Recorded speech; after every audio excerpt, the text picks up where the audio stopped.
안녕하세요. 신은정 변호사입니다. 오늘은 부동산에 대한 정보를 드리고자 하는데, 그 중에서도 많은 분들이 관심을 가지고 계시는 오프 더 플랜에 대해서 정보를 좀 더 드리고자 합니다.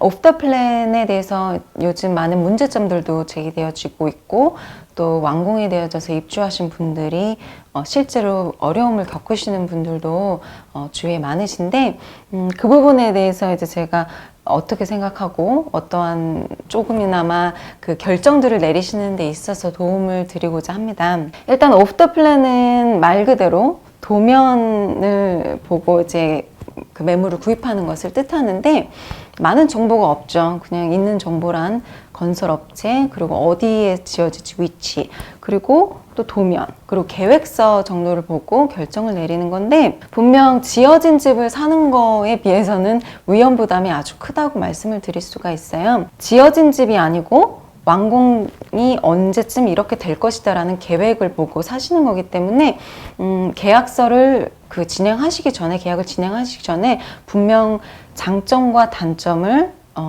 좀 자세히 따져보시고, 그 장점과 단점이 나의 상황에 어떻게 적용되어지는지를 판단해 보시는 것이 중요합니다. 많은 분들이 아시겠지만 오프 더 플랜의 가장 큰 장점은 뭐 10% 또는 어떤 건설업체들은 5% 정도의 디포짓을 받으면 계약이 진행이 되어지고 완공 때 나머지 잔금을 처리하실 수 있다는 것이 가장 큰 장점이겠죠. 그래서 보다 적은 비용으로 한 매물을 세큐어 해놓고 잔금, 그러니까 완공 시점까지 뭐 2년이 걸릴 수도 있고 3년이 걸릴 수도 있는데, 그때 나머지 90% 또는 뭐 95% 정도의 그 잔금을 처리할 수 있다라는 거겠죠. 그래서 그것이 가장 큰 장점으로 많은 분들이 생각하시고 계시고, 단점은 아까 말씀드린 대로 위험 부담이 클 수밖에 없다는 거죠. 예상치 못한 상황들이 있을 수도 있고요. 또 뭐 예를 들면 이렇게 지어진다고 나는 생각을 했는데 그 지어진 집은 내가 생각한 것과 많이 다를 수도 있고, 또 중간에 뭐 정부의 정책들이나 뭐 법이 시행됨으로 인해서 나에게 불리한 상황들이 펼쳐질 수도 있는 거고요. 많은 그런 상황들, 돌발 상황들이 발생할 수 있다는 것이 가장 큰 단점이겠죠. 그렇지만 거기서 할 수 있는 것이 있다면 계약을 진행하시기 전에 사전 조사를 꼼꼼히 해보시는 것이 큰 도움이 될 거라고 저는 믿습니다. 예를 들면 건설업체에 대한 정보들, 건설업체가 신규인지 또는 몇 가지의 프로젝트를 완공한 건설업체들인지, 그리고 그 건설업체들이 완공한 곳을 가보셔서 어떻게 지어졌는지, 그런 정보들을 모으시는 것도 아주 좋은 방법이 될 수도 있고, 부동산 중개인들도 오프 더 플랜에 대한 경험들이 풍부한지도 보실 수가 있고요. 또 위치나 이런 것들에 대해서 이제 많은 것들을 꼼꼼히 따져보실 수가 있어요. 그런 조사를 하셨을 때 이런 장점과 단점들이 나의 리스크 애퍼타이트, 그러니까 내가 어느 정도의 위험 수위와 위험 부담을 감당할 수 있고 감안하고 진행할 것인지를 생각하고 진행하시는 것이 안전하다라고 말씀을 드리고 싶습니다. 하지만 마지막 최종 결정은 나의 누구의 이제 탓을 할 수 없다라는 것을 기억하시고 진행하시는 것이 좋겠죠. 그렇게 안전을 따져보고, 나에게 만약에 예를 들면 이제 2년, 3년 안에 나의 수익이 늘어날 전망이 보인다든지, 또는 도와줄 분이 계신다든지, 이러한 개인적인 상황들이 존재하기 때문에 그런 장점과 단점을 내 개인적인 상황에 비춰봐서 마지막 결정을 내리시는 것이 아주 중요하다고 생각합니다. 네, 뉴사우스 웨일즈나 빅토리아주처럼 이제 지난 몇 년간의 프로퍼티 마켓을 봤을 때 어느 정도 시세 차익에서 많은 이익을 남기신 그런 사례들이 많았잖아요. 그렇지만 또 조금 더 조용해질 수 있다는 프로퍼티 마켓에 대한 전망과, 또 그만큼 핫하지 않았던 브리즈번이나 퍼스나 여러 군데의 이제 마켓들에 투자하시는 분들도 분명히 계실 텐데, 그분들에게 어떠한 저의 생각들을 나누고자 한다면, 첫 번째, 아까 전에 말씀드린 것처럼, 나의 그 리스크 어널리시스가 가장 중요하겠죠. 그러한 그 위험 부담에서 내 상황에서는 어떻게 그런 것들을 감당할 수 있는지가 첫 번째로 중요하고, 제 생각으로는 단기간 안에 큰 시세 차익을 얻고자 하신다면 어쩌면 그만큼의 실망도 하실 수 있다라는 것이 현실이 아닐까라는 생각을 해요. 그래서 실제로 보고서들을 보면 오랜 기간 매물을 보유하셨을 하신 만큼 그만큼 그 시세 차익에 유리하다는 그런 보고서도 많이 나오고 있어요.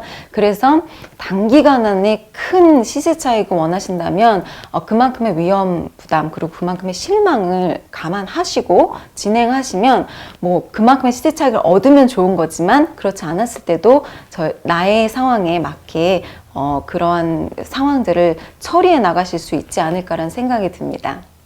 다음으로는 계약한 금액보다 완공 시 시세가 큰 폭으로 차이가 났을 때 어떠한 법적인 조치가 가능한지 또는 계약할 때 어떤 조항을 넣을 수 있는지에 대해서 나누고자 하는데 먼저 시세, 마켓 밸류와 은행 밸류에는 차이가 있다는 것을 먼저 설명을 드리고 싶은데 마켓 밸류는 말 그대로 시세고 은행 밸류는 은행의 관점에서 생각하시면 조금 더 유리해요. 그래서 은행이 빌려주는 입장에서 그 빌린 사람이 만약에 못 갚을 경우가 발생한다면 은행의 입장에서는 그 빚을 리커버하기 위해서 또 은행이 이 매물을 처분할 때 받을 수 있는 금액에 더 관심이 있을 테잖아요.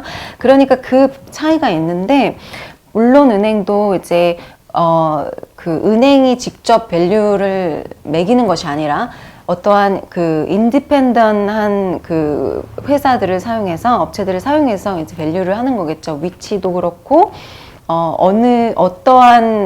어떻게 지어졌는지 이런 것들에 대해서 이제 밸류를 하게 돼요.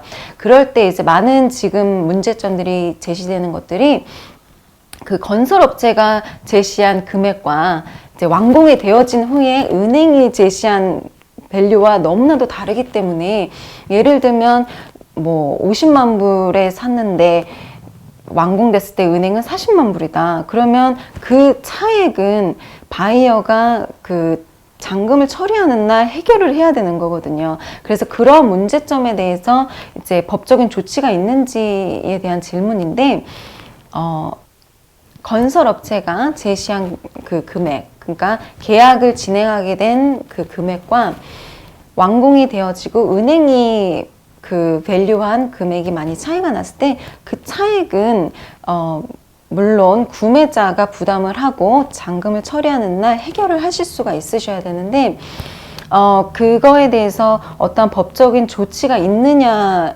그거를 있다 할지라도 그걸 믿고 진행하는 건 아주 위험하다고 말씀드릴 수가 있어요. 그런 법적인 조치가 있고 그런 조항이 있다 해서 그것을 넣는다 하더라도 파는 건설업체 입장에서는 그 조항을 받아주지 않는 경우가 많겠죠. 어느 정도는 받아줄지라도 만약에 내가 이걸 그 시세 차이 때문에 계약을 파기할 수 있는 조항을 넣어달라고 물론 변호사나 그 컨베이언서 분들이 넣을 수는 있죠. 트라이는 해볼 수 있겠지만 그걸 받아줄 수 있는지는 아주 그 확률은 아주 적다고 말씀을 드릴게요. 그래서 어느 정도 계약을 진행하시고 완공까지는 그 위험 부담은 내 몫이라는 것을 아셔야 돼요. 그리고 만약에 어느 정도 어떠한 재질을 쓸 건지 어떠한 그 완공에 대한 그 퀄리티가 어느 정도인지가 조금 더 중요하신 분들이라면 건설업체가 신규이면 그만큼 위험하겠죠. 그러니까 많은 프로젝트를 완공한 건설업체를 선택하시는 것이 조금 더 현명한 방법이실 거고 만약에 그런 분들이 그 모델하우스를 만들어 놓고 이런 자재를 쓰겠습니다라는 약속을 했다면 그건 분명히 계약 금액에 그 property value에 분명히 반영이 된다는 거죠. 하지만 나의 개인적인 재정 상태가 그런 그 매물을 살 수 없거나 디포짓을 걸 수가 없다면 건설업체가 그런 것들을 약속해 주지는 못하지만 그만큼 그래서 모델 하우스는 없을지라도 마케팅은 하지 못하고 이런 재질을 쓰겠다는 약속을 못할지라도 도면을 보고 내가 짓겠다라는 것을 제시를 했을 때 분명히 그만큼 그 금액이 싸겠죠. 그래서 그만큼의 디포짓밖에 걸 수 없다면 그것을 그 건설업체를 선택하시는 것, 그런 선택의 몫이기 때문에 누구도 어떤 법적인 조치가 있으니까 진행을 해서라는 그런 결정을 내려드릴 수는 없는 겁니다. 그래서 그리고 법적인 그 절차가 있을 수가 있는데 이런 부분은 시세 차이 이런 것보다는 정말 메이저 디펙트 아니면은 마이너 디펙트, 그러니까 결함이 어느 정도인지에 따라서 조금 차이가 있을 수가 있어요. 그래서 결함에 대한 것도 계약서의 한 조항으로 나타나고 있는데 이런 것들이 이제 건설업체에게 통보를 해서 건설업체가 고쳐줄 수 있는 결함이라면 분명 건설업체가 고쳐줘야 되는 거고요. 만약에 이제 육안으로 볼 수 없지만 정말 이것이 너무 헐 지어졌다라고 생각하신다면 그냥 내 판단이 아니라 이 분야의 전문가들이 종합적으로 많은 이제 전문가들이 있겠죠. 그런 분들의 그 진단서를 받고 매우 심한 결함이라는 판단이 섰을 때 그때는 이제 법정 소송도 가능할 수도 있다라는 거죠. 하지만 그런 법정 소송이라는 것들이 시간 또는 비용을 생각하셨을 때 또 하나의 큰 어려움이 되실 수 있다라는 겁니다. 그리고 또 만약에 그 법정 소송을 진행하셨을 때 만약에 우리가 원하는 그 아웃컴을 못 받으셨을 때는 그때는 상대편의 비용도 어느 정도 이제 받으셔야 되는 상황이 초래될 수도 있기 때문에 그래서 처음부터 결정이 중요하다고 다시 말씀드리고 싶습니다.